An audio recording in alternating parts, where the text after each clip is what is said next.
નમસ્કાર વિદ્યાર્થી મિત્રો, આપ સૌનું હાર્દિક સ્વાગત છે અમારી યુટ્યુબ ચેનલ અતુલ ચૌહાણ એજ્યુકેશનમાં। તો વિદ્યાર્થી મિત્રો, આજના વિડીયોની અંદરમાં આપણે વાત કરવાના છે ધોરણ છે આપણો 11, વિષય છે અર્થશાસ્ત્ર અને પાઠ નંબર છે 11। તો આવનારી તમારી પરીક્ષા સબ ઓડિટર અને સબ અકાઉન્ટન્ટમાં મોસ્ટ આઈએમપી પ્રશ્ન પાઠ નંબર 11માંથી કેવા પ્રકારના પૂછાઈ શકે તેના વિશે આપણે આજના વિડીયોની અંદરમાં ચર્ચા કરવાના છે। તો વિડીયોને આગળ વધારતા પહેલાં વિદ્યાર્થી મિત્રો, જો તમે અમારી ચેનલ ઉપર નવા હો તો પ્લીઝ ચેનલને સબસ્ક્રાઈબ કરી લેજો અને બાજુનું બેલ આઇકન પ્રેસ કરી લેજો, જેથી કરીને આવા લેટેસ્ટ વિડીયોના નોટિફિકેશન તમને મળતા રહેશે। અને આ વિદ્યાર્થી મિત્રો, વિડીયો ગમે તો પ્લીઝ લાઇક કરી દેજો અને તમારા મિત્રો સુધી શેર કરી દેજો। તો ચાલો વિદ્યાર્થી મિત્રો, સૌ પ્રથમ અહીંયા આપણે પહેલો પ્રશ્નની વાત કરીએ કે વિશ્વ મહામંદી સમયે ખર્ચ, આવક અને રોજગારી અંગે સમગ્રલક્ષી આર્થિક વિચારો રજૂ કરનાર ખાલી જગ્યા। તો ઓપ્શન એ છે એડમ સ્મિથ, ઓપ્શન બી છે પ્રોફેસર માર્શલ, ઓપ્શન સી છે પ્રોફેસર કેન્સ અને ઓપ્શન ડી છે રોબિન્સ। તેનો જવાબ આવશે આપણો ઓપ્શન સી, કે જ્યારે વિશ્વમાં મહામંદી હતી તે સમયે ખર્ચ, આવક અને રોજગારી અંગે સમગ્રલક્ષી આર્થિક વિચારો કોણે આપ્યા હતા? તો કે પ્રોફેસર કેન્સે। ત્યાર પછીનો પ્રશ્ન નંબર 2ની વાત કરીએ કે ભારતીય ગ્રંથોમાં અર્થશાસ્ત્ર અંગે રજૂ થયેલા વિચારોમાં કયા ગ્રંથનું અગ્રસ્થાન છે? ઓપ્શન એ છે મનુસ્મૃતિ, ઓપ્શન બી છે આપણે કૌટિલ્યનું અર્થશાસ્ત્ર, ઓપ્શન સી છે શુક્રનીતિ અને ઓપ્શન ડી છે રામાયણ। તો જવાબ આવશે આપણો ઓપ્શન બી, કૌટિલ્યનું અર્થશાસ્ત્ર। ત્યાર પછીનો ત્રીજો પ્રશ્ન છે કે કૌટિલ્યએ રાજ્યની આવકના મુખ્ય કેટલા સ્ત્રોત દર્શાવ્યા છે? ઓપ્શન એ છે 7, ઓપ્શન બી છે 5, ઓપ્શન સી છે 9, ઓપ્શન ડી છે 8। તો જવાબ આવશે ઓપ્શન એ 7। તો કૌટિલ્યએ રાજ્યની આવકના મુખ્ય કેટલા સ્ત્રોતો દર્શાવ્યા છે? તો કે 7। ચોથો પ્રશ્ન છે કે અનટુ ધ લાસ્ટ પુસ્તકના લેખક કોણ છે? ઓપ્શન એ છે થોરો, ઓપ્શન બી છે રસ્કિન, ઓપ્શન સી છે ટોલ્સ્ટોય અને ઓપ્શન ડી છે ગાંધીજી। તો અહીંયા આપણે જવાબ આવશે ઓપ્શન બી, રસ્કિન। ત્યાર પછીના પ્રશ્નની વાત કરીએ, પ્રશ્ન નંબર 5, ટ્રસ્ટીશીપ વાલીપણાના સિદ્ધાંતો કોણે રજૂ કર્યા? ઓપ્શન એ છે કૌટિલ્યએ, ઓપ્શન બી છે પંડિત દીનદયાળ, ઓપ્શન સી છે ગાંધીજી અને ઓપ્શન ડી છે કેન્સ। તો જવાબ આવશે ઓપ્શન સી, ગાંધીજી દ્વારા। છઠ્ઠા પ્રશ્નની વાત કરીએ કે શ્રમ પ્રધાન ઉત્પાદન પદ્ધતિના સંદર્ભમાં પંડિત દીનદયાળે કયો સિદ્ધાંત અપનાવવામાં કહ્યું છે? ઓપ્શન એ છે દરેક વ્યક્તિને કામ, ઓપ્શન બી છે દરેક વ્યક્તિને અનાજ, ઓપ્શન સી છે દરેક વ્યક્તિને આરામ અને ઓપ્શન ડી છે દરેક વ્યક્તિને મકાન। તો જવાબ આવશે ઓપ્શન એ, દરેક વ્યક્તિને કામ। સાતમો પ્રશ્ન છે એકાત્મક માનવવાદના પુરસ્કર્તા ખાલી જગ્યા। Option A Gandhiji, option B છે પંડિત દીનદયાળ, ઓપ્શન સી છે કૌટિલ્ય અને ઓપ્શન ડી છે પ્રોફેસર માર્શલ। તેનો જવાબ આવશે આપણો option B, Pandit Deendayal.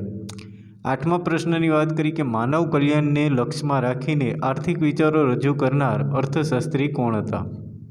Option A છે એડમ સ્મિથ, ઓપ્શન બી છે પ્રોફેસર માર્શલ, ઓપ્શન સી છે પ્રોફેસર રોબિન્સ અને ઓપ્શન ડી છે પ્રોફેસર કેન્સ। તેનો જવાબ આવશે આપણો option B, professor Alfred Marshall. ત્યાર પછીના 9મા પ્રશ્નની વાત કરીએ તો 9મો પ્રશ્ન છે કે કયા સમયની મંદીને વિશ્વ મંદી તરીકે ઓળખવામાં આવે છે? ઓપ્શન એ છે ઈસવીસન 1929થી 30, ઓપ્શન બી છે ઈસવીસન 1939 અને 40, ઓપ્શન સી છે ઈસવીસન 1949 અને 50 અને ઓપ્શન ડી છે ઈસવીસન 1829 અને 30। તો જવાબ યાદ રાખજો કે કયા સમયે વિશ્વમાં મહામંદી હતી? તેનો જવાબ આવશે ઓપ્શન એ, 1929થી લઈ અને 30, એને વિશ્વની મહામંદી તરીકે ઓળખવામાં આવે છે। 10મો પ્રશ્ન છે કે પંડિત શ્યામ શાસ્ત્રીને કૌટિલ્ય અર્થશાસ્ત્રના કયા રાજ્યની લાઇબ્રેરીમાંથી મળ્યો? તો કૌટિલ્યનું જે અર્થશાસ્ત્ર છે એ પંડિત શ્યામ શાસ્ત્રીને રાજ્યની કઈ લાઇબ્રેરીમાંથી મળ્યો? ઓપ્શન એ છે ગુજરાત, ઓપ્શન બી છે મહારાષ્ટ્ર, ઓપ્શન ડી છે મુંબઈ અને ઓપ્શન ડી છે મૈસૂર। તો જવાબ આવશે એનો ઓપ્શન ડી, મૈસૂર। ત્યાર પછીના પ્રશ્નની વાત કરીએ, પ્રશ્ન નંબર 11, કૌટિલ્યએ કયા શ્રમને વાસ્તવિક અર્થ કહે છે? ઓપ્શન એ છે કુદરતી સર્જિત, ઓપ્શન બી છે માનવ સર્જિત, ઓપ્શન સી છે મૂડી સર્જિત અને ઓપ્શન ડી છે જમીન સર્જિત। તેનો જવાબ આવશે આપણે ઓપ્શન એ, કુદરતી સર્જિત। તો કૌટિલ્યએ કયા શ્રમને વાસ્તવિક અર્થ કહે છે? તો કે કુદરતી સર્જિત। ત્યાર પછી 12મો પ્રશ્ન છે કે કૌટિલ્યએ રાજ્યની આવકના કેટલા સ્ત્રોત દર્શાવ્યા છે? તો હમણાં જ આપણે એનો પ્રશ્ન હતો, તેનો જવાબ આવશે આપણે કૌટિલ્યના આવકના સ્ત્રોતો, બરાબર. તો એ આપણે બીજા જે સ્ત્રોત જોયા એ આવકના નહોતા, પરંતુ આ આવકના છે. તો આવક કેટલી તરીકે મળે છે? તો અહીંયા ઓપ્શન એ છે 5, ઓપ્શન બી છે 3, ઓપ્શન સી છે 7 અને ઓપ્શન ડી છે 6. તેનો જવાબ આવશે આપણે ઓપ્શન બી 3. અને અત્યારે હાલમાં પણ રાજ્ય એટલે કે રાષ્ટ્રીય આવક છે આપણે 3 ક્ષેત્રોમાંથી જ પ્રાપ્ત થઈ છે. એક ઉદ્યોગ, બીજું છે ખેતી અને ત્રીજું છે સેવા. 13મા પ્રશ્નની વાત કરીએ કે કૌટિલ્યએ આયાત નિકાસના સંદર્ભમાં વસ્તુને કેટલા ભાગમાં વહેંચીને કર વ્યવસ્થા સૂચવી છે? ઓપ્શન એ છે 3, ઓપ્શન બી છે 4, ઓપ્શન સી છે 2 અને ઓપ્શન ડી છે 5. તેનો જવાબ આવશે ઓપ્શન 2. તો અહીંયા સી આવશે 2. એટલે કે આયાત અને નિકાસના સંદર્ભમાં કેટલા ભાગમાં વહેંચવામાં આવી છે કરને? તો કે 2 ભાગમાં. 14મો પ્રશ્નને આપણે વાત કરીએ કે વિદેશમાંથી લાવવામાં આવતી વસ્તુ ઉપર લેવામાં આવતા કરને કૌટિલ્યએ કયા શુલ્ક કર તરીકે ઓળખાવે છે? ઓપ્શન એ છે બાહ્ય, ઓપ્શન બી છે અહીંયા આભ્યંતર, ઓપ્શન સી છે વિશિષ્ટ અને ઓપ્શન ડી છે આતિથ્ય. તો જવાબ યાદ રાખજો વિદ્યાર્થી મિત્રો, એને કયો કર કહેવામાં આવે છે? તો કે આતિથ્ય કર કહેવામાં આવે છે. ત્યાર પછીના 15મા પ્રશ્નની વાત કરીએ કે ગાંધીજીના જીવનનો જીવનમંત્ર કયો હતો? ઓપ્શન એ છે કરકસરમય જીવન, ઓપ્શન બી છે ભક્તિમય જીવન, ઓપ્શન સી છે નીતિમય જીવન અને ઓપ્શન ડી છે સેવામય જીવન. તો જવાબ આવશે ઓપ્શન સી, નીતિમય જીવન. 16મો પ્રશ્ન છે કે ગાંધીજીએ સાદું જીવન અને ઉચ્ચ વિચારના ખ્યાલો કોના વિચારમાંથી અપનાવેલ છે? ઓપ્શન એ થોરો, ઓપ્શન બી છે રસ્કિન, ઓપ્શન સી છે ટોલ્સ્ટોય અને ઓપ્શન ડી છે કેન્સ. તો યાદ રાખજો કે સાદું જીવન અને ઉચ્ચ વિચાર કોના વિચારોમાંથી લીધેલા છે? તો કે એનો જવાબ આવશે ઓપ્શન એ, થોરો. ત્યાર પછીના 17મા પ્રશ્નની વાત કરીએ કે ગાંધીજીને સર્વોદયની પ્રેરણા રસ્કિનના કયા પુસ્તકમાંથી મળી હતી? ઓપ્શન એ છે unto the last, option B છે what shall we do then, option C છે વેલ્થ ઓફ નેશન અને ઓપ્શન ડી છે the kingdom of God is within you. તો જવાબ આવશે એનો ઓપ્શન એ. રસ્કિનનું પુસ્તક કયું હતું? અનટુ ધ લાસ્ટ. ત્યાર પછી 18મા પ્રશ્નની વાત કરીએ કે ઈચ્છા રહિતના સિદ્ધાંત કોણે આપ્યો છે? ઓપ્શન એ છે કૌટિલ્યએ, ઓપ્શન બી છે ગાંધીજીએ, ઓપ્શન સી છે શ્રીમદ રાજચંદ્ર દ્વારા અને ઓપ્શન ડી છે પંડિત દીનદયાળ દ્વારા.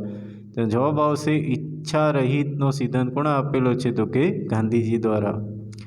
ત્યાર પછીના પ્રશ્નની વાત કરીએ, પ્રશ્ન નંબર 19. શ્રમવ્યય જયતે યોજના કયા વર્ષમાં શરૂ કરવામાં આવી? ઓપ્શન એ છે 2015, ઓપ્શન બી છે 2017, ઓપ્શન સી છે 2016 અને ઓપ્શન ડી છે 2014. તો જવાબ આવશે એનો ઓપ્શન ડી, 2014, શ્રમવ્યય જયતે. અને ત્યાર પછીનો 20મો પ્રશ્ન છે કે પંડિત દીનદયાળ ઉપાધ્યાયને પૂર્ણ રોજગારીને મહત્ત્વ આપતા કયું સૂત્ર આપ્યું? ઓપ્શન એ હર આદમી કો પૈસા, ઓપ્શન બી છે હર પાવ કો કામ, હર ઘર કો પાની, ઓપ્શન સી છે હર હાથ કો કામ, હર ખેત મેં પાની અને ઓપ્શન ડી છે હર મકાન કો છત. તો યાદ રાખજો કે પંડિત દીનદયાળ ઉપાધ્યાયે કયા રોજગારી માટેનું સૂત્ર આપેલું છે? હર હાથ કો કામ, હર ખેત મેં પાની. તો વિદ્યાર્થી મિત્રો, આપણે ધોરણ 11ના અર્થશાસ્ત્રના તમામ 11 ચેપ્ટરના આપણે અહીંયા વિડીયો બનાવી લીધેલા છે અને તમે જોયા પણ હશે. અને જે વિદ્યાર્થી મિત્રોએ આ જોયા ન હોય તો પ્લીઝ એની આપણે લિંક પણ આ વિડીયોના ડિસ્ક્રિપ્શન બોક્સમાં આપેલી છે અને ચેનલ ઉપર તમે જશો તો ત્યાં પણ તમને મળી હશે. તો હજી સુધી પણ તમે અમારી યુટ્યુબ ચેનલને સબસ્ક્રાઈબ ન કર્યું તો પ્લીઝ સબસ્ક્રાઈબ કરી લેજો અને વિડીયો ગમ્યો તો પ્લીઝ લાઇક કરી દેજો અને આ વિડીયોને તમારા મિત્રો સુધી પણ શેર કરજો, જેથી કરીને એ લોકો પણ જો તૈયારી કરતા હોય તો એ લોકોને પણ ઉપયોગી થાય. તો આને સબસ્ક્રાઈબ કરવાનું નહીં ભૂલતા, કેમ કે સબસ્ક્રાઈબ કરી રાખશો તો તમને વિડીયો છે એ તાત્કાલિક તમને મળી હશે. તો ફરી મળીશું નવા વિડીયો સાથે. તો દરેક મિત્રોને જય હિન્દ, જય ભારત.